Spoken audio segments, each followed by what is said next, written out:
करिए ऊपर में हरा वाला टॉप करिए। ওই যে চালের ঘর ওখানে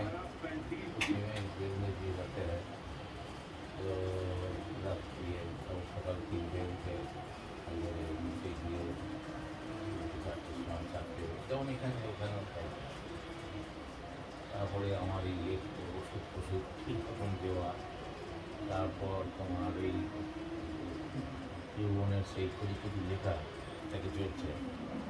সে খাতাটা শেষ হয়ে গেল কিন্তু ভালো এখন চালাবে না। বলেছি যে বাবরে এত ডায়েরি হচ্ছে, প্রত্যেকবার ডায়েরি হয় কী করে সামনে তো এই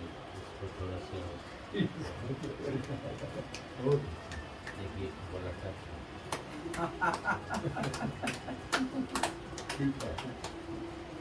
ছেড়ে যে মন্দিরে গিয়ে টুকরা টুকরা সব থাকবে, এই কজন থাকলেই যথেষ্ট। আর তিরুবনকে ওই জন্য ফোন করছিলাম,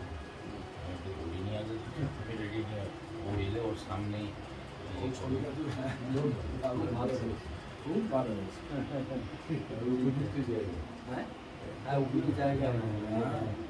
বললে তো হবে না, মানে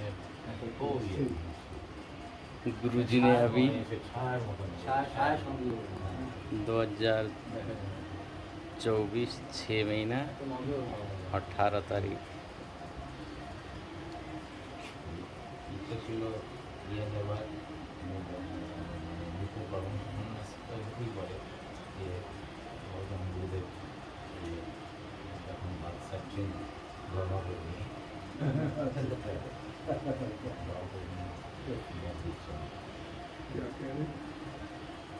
बोले आपका इच्छा तो है सन्यास लेने का, किंतु आपका थोड़ा नाम ছিল তো সেই নিতাইদার বাবা বললো যে ঠিক আছে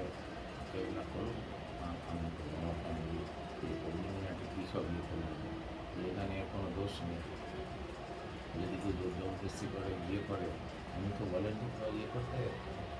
কিছু একটা কারণ টারণ দেখে, তাও নিতাইদাদের পরে সব অন্যান্য পণ্ডিত মৌলিক খাপ্পা ছিল। গুরুজি বলেন আমরা একবারে ইয়ে হয়ে গিয়েছিলাম, কেউ যদি পুজো পাঠ না করে মন্দিরে ইয়ে আর আগে কত সাল আগেকার ব্যাপার বলবো, হ্যাঁ 60-70 বছর আগেকার। আর এদিকে ইয়ে সব কালী পুজো ইয়ে সমস্ত, তখন ওই নিতাইদারা বললো,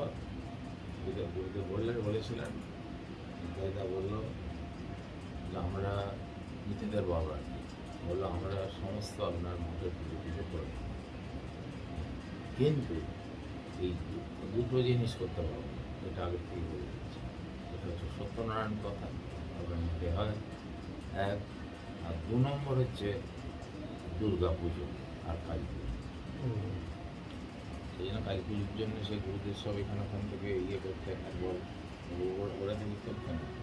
সেই জন্য ব্যানার্জিবাবু বলে কিছু দিন করলো, সুন্দর সুন্দর ছেলে ব্যাংকে কাজ করতে হয়, আপনার খেয়াল है ना ব্যানার্জিবাবু था ना, तो